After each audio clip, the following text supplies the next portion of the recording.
Hello everyone, my name is Shuo. First of all, I'm honored to have this opportunity to participate in this class and to discuss music and culture from different countries with the distinguished musicians present. Today, my presentation topic is the influence of regional cultures in China on theater, exploring how regional diversities shape Peking opera and Yue opera. Let's start with the introduction. Chinese theater is the most traditional form of musical expression in China, originating over 2,000 years ago during the Qin dynasty. It is considered one of the three great ancient theatrical traditions of the world, alongside ancient Greek tragedy and comedy and the Indian Sanskrit drama. Chinese theater is divided into 5 types: Peking opera, Yue opera, Huangmei opera, Ping opera, and Henan opera. Theater typically portrays historical stories, and before the invention of the phonograph, the Chinese understanding of music was primarily based on the theatrical performances.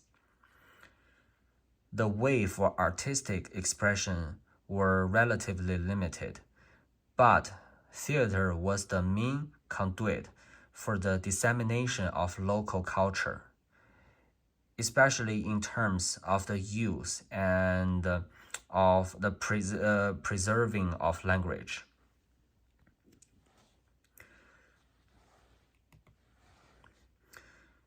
So those 5 pictures shows the 5 types of the theater. The first one was the Peking opera, and then this was the Yue opera, and this is a Ping opera, this is a Huangmei opera, this is a Yue opera. You can definitely see the art costumes are so different. And so for today's presentation, we're gonna only focus on Peking opera and then Yue opera.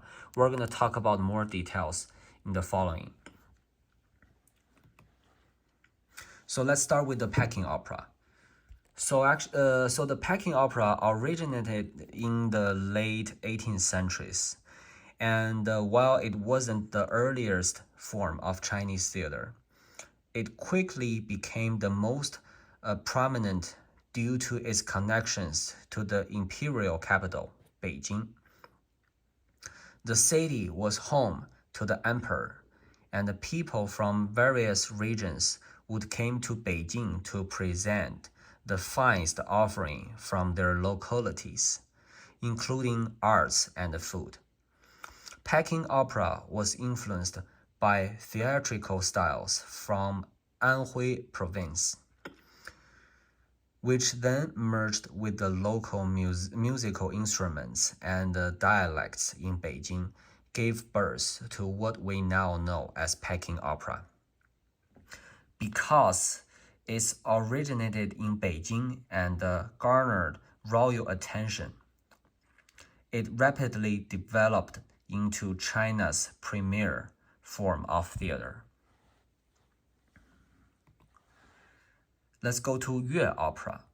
So the Yue opera originated in the early 20th century, distinct from Beijing in the southern province of Zhejiang, China.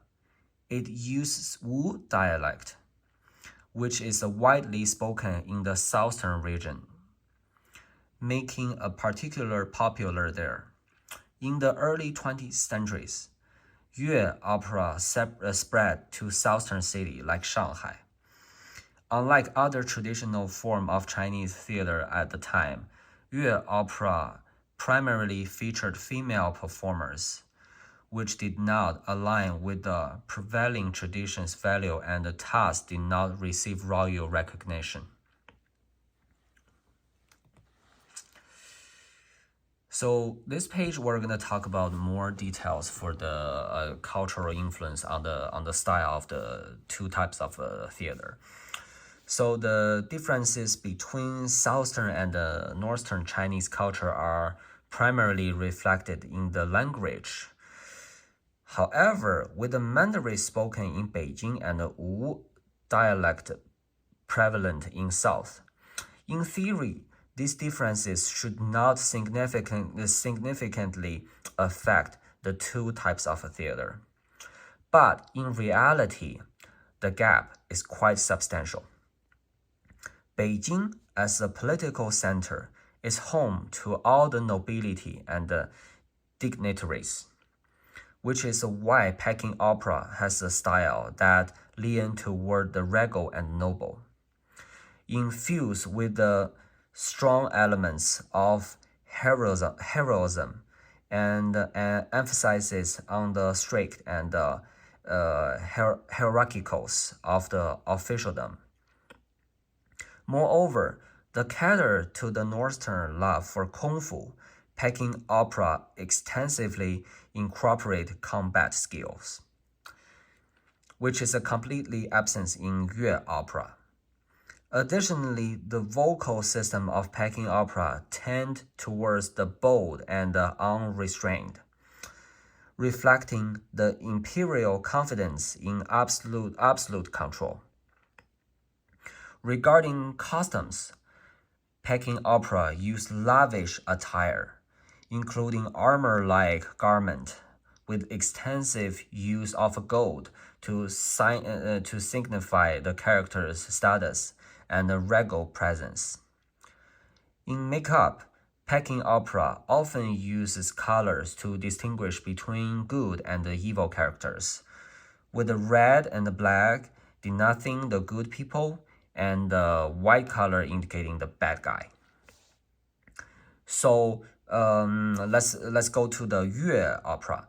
So speaking of Yue opera, since Southern Chinese culture tends to focus more on emotional expressions between man and woman, the themes often revolve around ancient Chinese love stories. That's for Yue opera. So Yue opera tend to delve into the deeper emotion states of individuals, resulting in performances where both movements and the voice and the softener and the slower. Additionally, the use of a original dialect and a unique vocal system gave Yue opera a gentler sound, often portraying the everyday lives of ordinary people. In terms of costumes, Yue opera opts for a style closer to the common folk, using comfortable soft silk material with more subdued colors. As for makeup, Yue opera emphasizes natural beauty, involving minimal makeup and relying more on the actor's facial features to convey emotions. And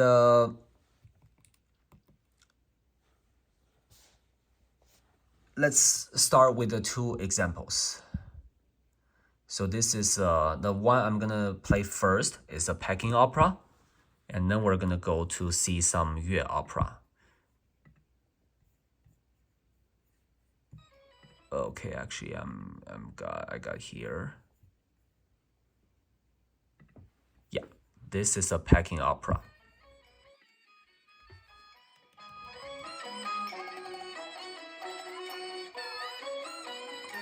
So let's see how they're gonna costume and how they're gonna make up.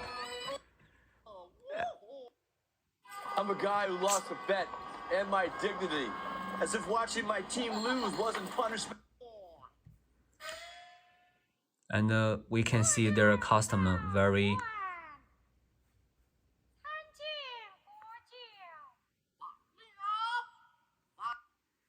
And we can see this guy costume with a black face, which is good people.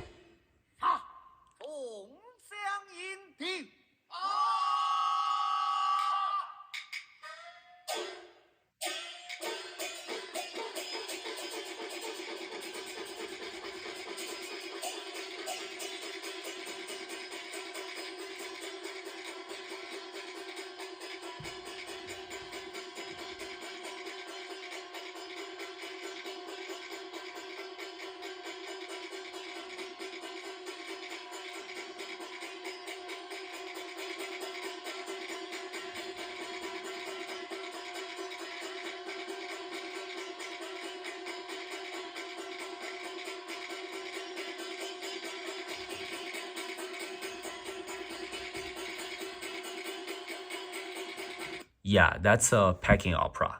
So which is most likely what I just previously said. And another example is the Yue opera. So we can see the costumes very different, and and we can see their voice system is quite different. They're more likely to show their internal emotions with the good melody.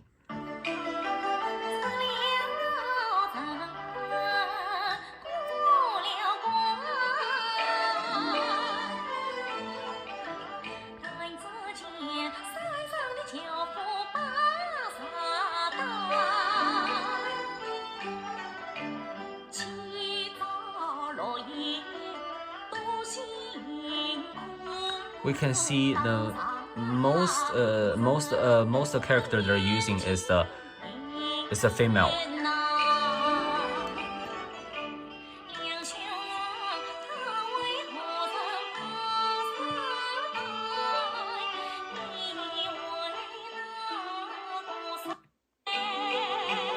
Yeah.